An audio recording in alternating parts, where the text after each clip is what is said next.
Nên ăn quên nên ăn đam được. Đam quên nhỉ. Rồi bột về đam. Đam. Rồi ra mày. Rồi. Đấy. Đám mày.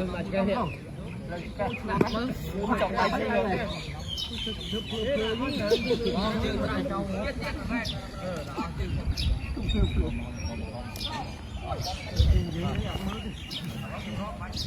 Đi thằng mày đục luôn hai thằng mày à bô đục luôn hai thằng mày đua mau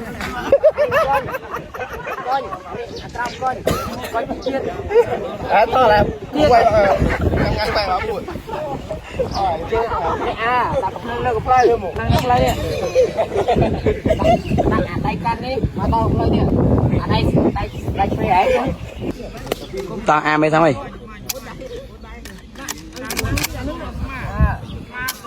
bật chích cho ăn ăn mà đông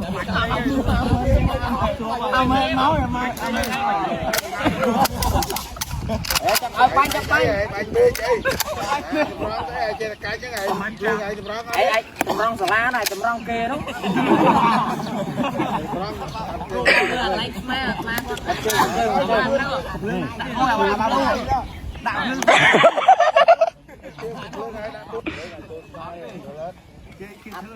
thôi cái chơi chứ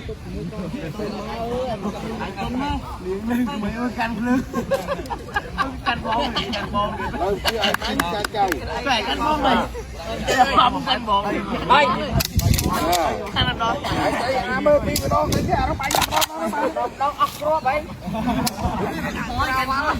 canh này à cái này chơi chơi đạp đi mình